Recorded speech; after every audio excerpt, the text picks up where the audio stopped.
Hello guys, सभी को good morning और सभी को जय मां सरस्वती। तो गाइस आज हम फिर से आप सभी लोगों के लिए लेकर आ चुके हैं इंपॉर्टेंट क्वेश्चंस की प्रैक्टिस क्लास। गाइस आज की इस क्लास में हम लोग डिस्कस करने वाले हैं क्लास 12 के केमिस्ट्री के 4 महत्वपूर्ण प्रश्न जो आप सभी लोगों को तैयार कर लेना चाहिए, जो आप सभी के बोर्ड एग्जाम को लेकर इंपॉर्टेंट है। गाइस सबसे पहले वे सभी स्टूडेंट जो डेली डेडिकेशन के साथ में हमारे साथ मिलकर पूरी तैयारी कर रहे हैं, डेली क्लासेज ले रहे हैं, पूरी ताकत के साथ में पढ़ाई कर रहे हैं, सभी लोग नीचे कमेंट बॉक्स में पूरी ऊर्जा के साथ में पढ़ाई कर रहे हैं। और जो नहीं कर पा रहे हैं आज से संकल्प लो कि जो हुआ सो हुआ, लेकिन आज से आपको पूरी तरीके से पूरी ताकत के साथ में आपको मेहनत के नीचे आप लोग संकल्प लो, नीचे कमेंट बॉक्स में कमेंट। ठीक है, क्योंकि समय धीरे धीरे आ रहा है, शुरू तो करना ही पड़ेगा। और अगर अभी तक आपकी अच्छी तैयारी नहीं हुई है तो मैं आप सभी लोगों के लिए रिकमेंड करूंगा अल्फा इंस्टीट्यूट ऐप जो है हमारा, वहां पे शिखर बैच है जहां पर हम आपको लाइव पढ़ा रहे हैं। वहां पर आपकी डेली क्लासेज होती है, पूरे चैप्टर 1 से आपको पूरी क्लासेज मिल जाएंगी। डेली लाइव क्लासेज होती है। लाइव क्लासेज का अगर आपको कोई चीज नहीं समझ में आई क्लास में, भले ही आप क्लास 11th में नहीं पढ़े, फिर भी आपको यहाँ पे समझ में आएगा। अगर मान लीजिए नहीं समझ में आता है आपको, वहां पे लाइव डाउट क्लास भी होता है, उस क्लास में आप पूछ सकते हो। क्लास का नोट्स पीडीएफ दिया जाता है। ऑनलाइन टेस्ट आपका सैटरडे के दिन होता है ताकि आपकी तैयारी बेस्ट हो सके। क्लास नोट्स पीडीएफ के साथ में आपको डीपीपी और असाइनमेंट्स दिए जाते हैं ताकि आपको कोई भी बुक खरीदना ना हो। लेकिन हाँ, एक चीज करना होगा, मेहनत करना होगा। हम पूरी चीजें आपको बना के देंगे, खाना खाना तो आपको खाना होगा। देखो भाई, अभी भी समय है, अगर अभी से भी आप जुड़कर मेहनत करना चाहते हैं तो जुड़कर मेहनत कर सकते हैं। आप सभी लोग अल्फा इंस्टीट्यूट ऐप को डाउनलोड करके बैच को ज्वाइन कर सकते हैं। वहां पर बहुत ही बेहतरीन तरीके से चीजों को कराया जा रहा है। Complete syllabus theory plus important question के साथ में आपको बहुत ही बेहतरीन तरीके से पढ़ाया जा रहा है। अगर आपको कोई भी जानकारी लेनी है तो आप नीचे नंबर है 930 577 1375 पे कॉल करके भी जानकारी ले सकते हैं, अगर आप खुद से नहीं ज्वाइन कर पाते हैं डाउनलोड करके ऐप तो। लेकिन एक बात ध्यान रखना, हजारों बच्चों का डेली कॉल आता है, इसलिए बहुत सारे बच्चों का मैं कॉल रिसीव नहीं कर पाता हूँ। तो इसके लिए आपको क्या करना है कि कॉल करते रहना। एक 2-4 बार दोपहर में कर लेना, 2-4 बार शाम को कर लेना, कभी ना कभी कॉल रिसीव हो जाएगा। 2-4 बार सुबह में कर लेना, रिसीव हो जाएगा। ठीक है, 1-2 दिन कॉल करोगे, कभी ना कभी रिसीव हो जाएगा। ठीक है, चलिए तो स्टार्ट करते हैं हम। मैं इसीलिए डेली क्लास में आपको बताता हूँ आके, क्योंकि मुझे पता है कॉल रिसीव में सभी लोगों का नहीं हो पाता। डेली 1500 3000 ऐसे कॉले आते हैं, हमें सभी का कॉल रिसीव नहीं हो पाता। क्या बताऊँ, ये गाँव के बच्चों के लिए प्रॉब्लम होती है, क्योंकि यहाँ टीचर भी नहीं मिलते हैं गाँव के बच्चे, और पढ़ाई भी नहीं अच्छी हो पाती है। परसेंटेज कहाँ से आएगा, ये यहाँ ये प्रॉब्लम होती है। और मेरे मेरे साथ भी प्रॉब्लम है। एक छोटी सी फीस है, इसलिए मैं ज़्यादा लोगों को रखना भी नहीं चाहता हूँ, क्योंकि ये वर्डन आप ही लोगों के ऊपर आएगा, क्योंकि मैं कहाँ से दूंगा बताइए।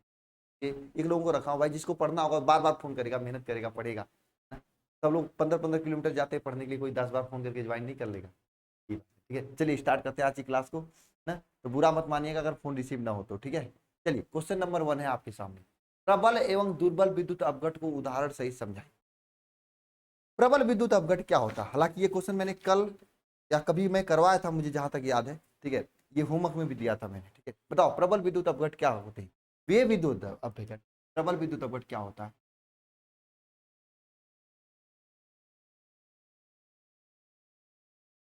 क्या होता है, ध्यान देना। देखिए, वे विद्युत अपघट्य होते हैं जो जल में डालने पे पूर्ण रूप से आयनित हो जाते हैं। मैंने आपको समझाने के लिए इस पे एक अच्छा एग्जांपल लेता हूं। वे सभी बच्चे जिनके दिमाग में थोड़ा सा चीजें समझाने, पूरी चीजें समझ में आ जाए, क्या कहते हैं? प्रबल विद्युत अपघट्य। प्रबल स्टूडेंट होते हैं, तेज स्टूडेंट होते हैं। उसी तरह से वे सभी विद्युत अपघट्य, लिखना इसकी परिभाषा, वे विद्युत अपघट्य, अपघट्य जिसे जल में डालने पर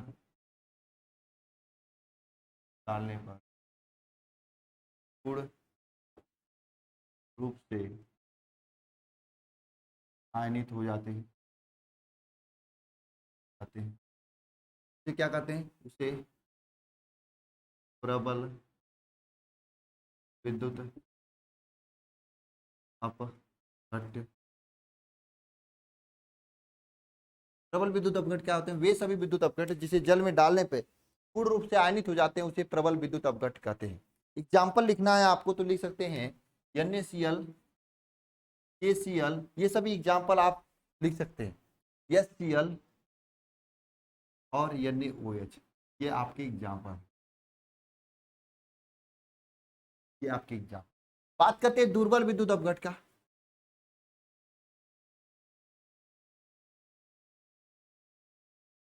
क्या होता है दुर्बल विद्युत अपघट? ध्यान देना, वे सभी विद्युत अपघट, वे सभी विद्युत अपघट जिसे जल में डालने पर पूर्ण रूप से आयनित न हो उसे दुर्बल विद्युत अपघट्य कहते हैं। तो क्या होता है दुर्बल विद्युत अपघट्य? वे विद्युत अपघट्य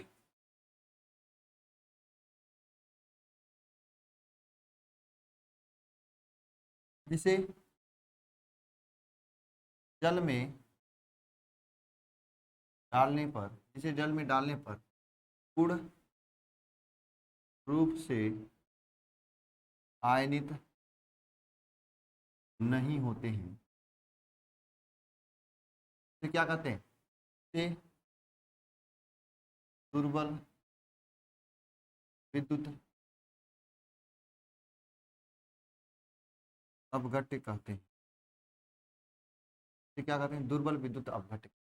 इसका एग्जाम्पल लिखना है तो आप लिख सकते हैं CH3COOH, CH3COOH आप लिख सकते हैं एग्जाम्पल CH3COOH, NH4OH, ये सभी इसके एग्जाम्पल।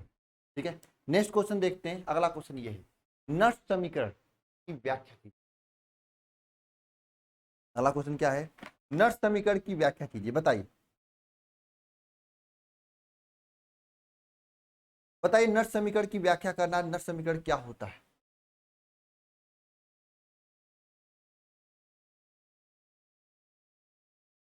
बताइए नर्स समीकरण क्या होता है? चलिए मैं बताता हूँ आप लोगों को, ध्यान देना।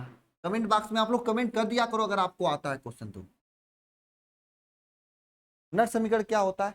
वे सब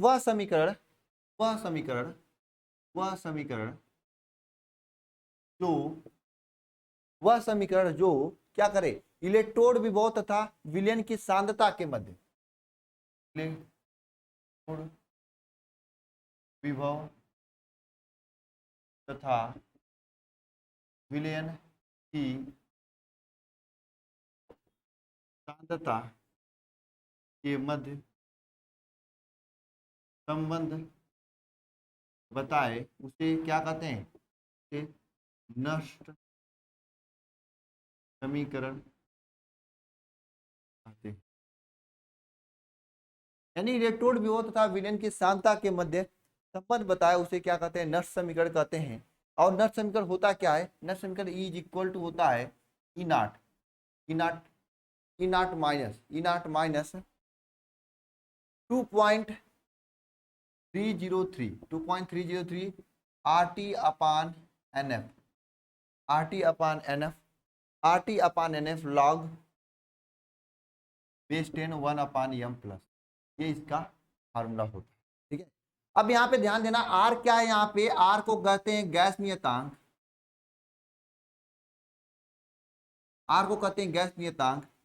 टी को कहते हैं ताप।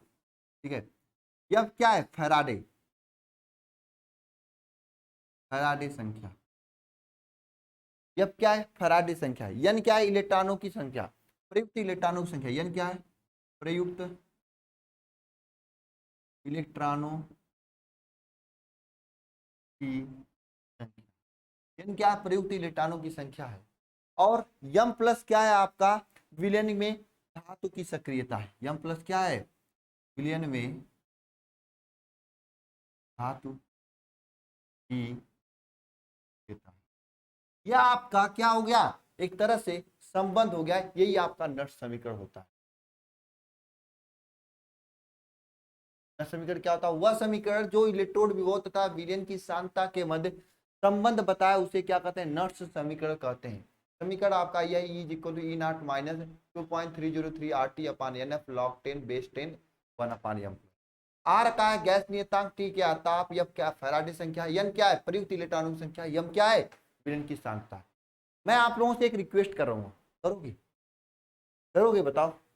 बहुत बड़ा चीज नहीं मांग रहा हूँ। कुछ लोग सर चैनल को सब्सक्राइब करने के लिए कहेंगे, मैंने आज तक कभी किसी से चैनल की सब्सक्राइब करने के लिए नहीं कहा। मैं कहता हूँ भाई पढ़ाई करो बस। मैं कभी कहता हूँ पढ़ाई करने मतलब सब्सक्राइब करने के लिए? चैनल सब्सक्राइब नहीं करना है आपको। करना क्या? ये जो समीकरण है इसको अपने कॉपी पे 10 से 15 बार लिखना है पूरा यहाँ से, या फिर कमेंट में लिखना है, कहीं पे लिख देना, क्योंकि लिखने से चीजें बच्चे लंबे समय तक याद होती, लंबे समय तक याद रहती है। समझे? लिखने से चीजें लंबे समय तक। नेक्स्ट क्वेश्चन चलते हैं हम लोग। अपसामान्य अणुसंघ गुणधर्म से आप क्या समझते हैं? उदाहरण सहित व्याख्या कीजिए। नेक्स्ट क्वेश्चन है, बताइएगा जरा सभी लोग, ध्यान दीजिएगा सभी लोग, इस क्वेश्चन को देखते हैं। अपसामान्य अणुसंख गुणधर्म क्या होता है, ये पूछा आपसे। आप लोग जानते हो अणुसंख गुणधर्म क्या होता है?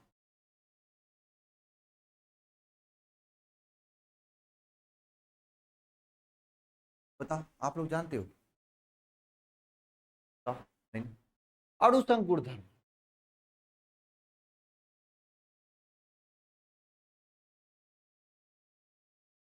कितने शब्दों से मिलकर बना अणुसंख?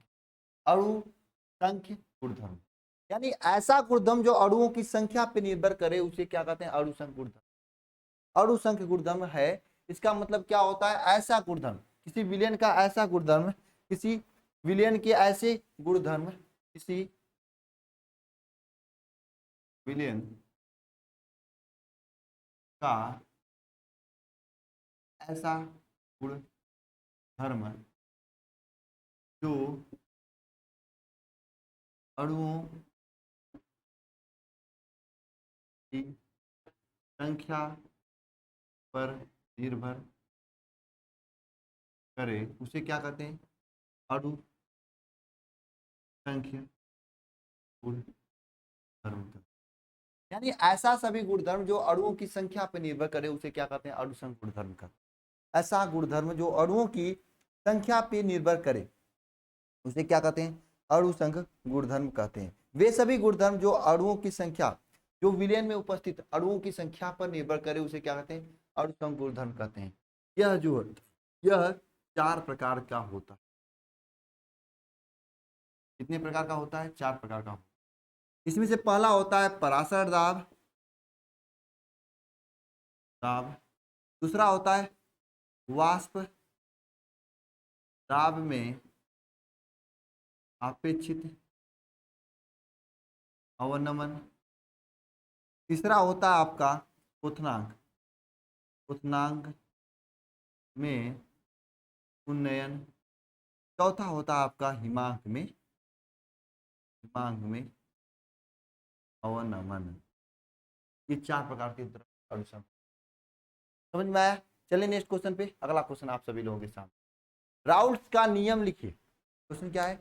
राउल्ट्स का नियम लिखिए तथा इनकी सीमाएं लिखिए। आधा क्वेश्चन हम बताएंगे, आधा क्वेश्चन आप बताओगे। राउल्ट्स का नियम तो हम बता देंगे, लेकिन इनकी सीमाएं आपको बताना होगा, है ना? इसकी सीमाएं आपको बताना होगा, क्योंकि सीमाएं आपको कमेंट बॉक्स में लिखना होगा। कुछ तो होमवर्क होना चाहिए, तभी तो मजा आएगा। चलिए, तो अब कर रहे हैं द्रव के अणुसंख गुणधर्म को, तो हम लोग लिखते हैं राउल्ट के नियम। ठीक है, आपके 4 क्वेश्चन तैयार हो गए कि नहीं हो गए? बताओ। ये 4 क्वेश्चन करते हुए कितनी अच्छी तैयारी हो जाएगी आपकी। लिखना सभी लोग, हेडिंग डालना, राउल्ट के, राउल्ट का नियम क्या हो, ध्यान देना है। राउल्ट का नियम होता क्या है, ध्यान देना। राउल्ट का नियम क्या होता है? इस नियम के अनुसार क्या, अवाष्पशील विलेय पदार्थ को विलयनों के लिए अवाष्पशील, अगर किसी, इस नियम के अनुसार क्या होता है, ध्यान देना, अवाष्पशील विलेय पदार्थ, अवाष्पशील विलेय पदार्थ, ये अवाष्पशील विलेय पदार्थ क्या होता है? बता रहा हूं क्या होता है। देखो, ये एक टब्बा है, टब्बे में आप क्या किए, यहाँ पे टब्बे में क्या किया आपने? पानी डाल दिया, यहाँ पे लैंप लगा दिया और इसे गर्म करने लगे। ऊपरा के अड़ुआ जो होते हैं पनिया से उड़ जाते हैं, पनिया के समय उड़ जाते हैं, इसे वाष्पशील विलेय पदार्थ। अगर यहीं पे ये न उड़े ना, इसे कहा जाता है अवाष्पशील। सर जी, क्या कुछ ऐसे पदार्थ भी होते हैं जो अवाष्पशील विलेय पदार्थ होते हैं? आपके दिमाग में आ रहा है ना? बिल्कुल होते हैं, लेकिन नाम नहीं बताऊंगा, आपको बताना है कमेंट बॉक्स में। लास्ट क्वेश्चन में मैं अधिकतम चीजें आपको घर के लिए देता हूं। जब अवाष्पशील विलेय पदार्थों के विलयनों में, पदार्थों के विलयनों में, अवाष्पशील विलेय पदार्थों के विलयनों में, विलयनों के लिए क्या होता है? अवाष्पशील विलेय पदार्थों के विलयनों के लिए वाष्प दाब में जो अपेक्षित अनवन होता है वह विलेय के मोल प्रवाह के बराबर होता है। वाष्प दाब में अपेक्षित अवनमन विलेय के मूल प्रभाज के समानुपाती होता है। विलेय के मूल प्रभाज के समानुपाती होता है। वास्तव में अपेक्षित अनुमान का मतलब P not minus P upon P not, ये जो होता है ये प्रोपोर्शनल होता है विलेय के मूल प्रभाज। किसके प्रोपोर्शनल होता है? विलेय के एक्स विलेय, ठीक है। ये होता है, इसके बराबर आप लिख सकते हैं एन अपान प्लस कैपिटल एन। यह आपका राउल्स का, यानी अवाष्पशील विलेय पदार्थों के विलयनों के लिए वास्तव में अपेक्षित अनुमान जो होता है उसमें विलेय होता है उसके मूल प्रभाज के समानुपाती। किसके समानुपाती होता है? उसके मूल प्रभाज के बराबर होता है, समानुपाती नहीं, बराबर होता है, बराबर होता है, शब्द बराबर लिखते हैं, बराबर ही इंटरव्यू चलता है। समानुपाती करेंगे तो प्रूफ करना पड़ेगा, तो बराबर होता है। यानी अब क्या वास्तव में अपेक्षित अनुमान विलेय के मूल प्रभाज के बराबर होता है। यही है राउल्स का नियम। इसके लिए अवाष्पशील विलेय पदार्थ के लिए शब्द याद रखना। अवाष्पशील विलेय पदार्थ अगर एग्जाम में नहीं लिखेंगे तो आपका गलत हो जाएगा। इसके लिए अवाष्पशील विलेय पदार्थ के लिए आया समझ में? चले आगे ना। तो यहाँ तक आपके आज के क्वेश्चन थे। इसकी सीमाएं आपको कमेंट बॉक्स में कमेंट करना है, ठीक है। और मैं आप सभी लोगों को बता दूं जो अभी तक तैयारी शुरुआत नहीं किए हैं, आप सभी लोग अल्फा इंस्टीट्यूट ऐप को डाउनलोड करके शिखर बैच को ज्वाइन कर सकते हैं। बहुत ही बेहतरीन तरीके से वहाँ पे पढ़ाया जाए। अब लेट करने का मतलब खुद को लेट करना, तो अब आपको लेट नहीं करना चाहिए, तैयारी स्टार्ट कर देना। चलिए मिलते हैं नेक्स्ट लेक्चर में। सभी को धन्यवाद, थैंक यू, गुड मॉर्निंग। सभी लोग पूरी ताकत के साथ में दिन भर पढ़ाई करना, ठीक है।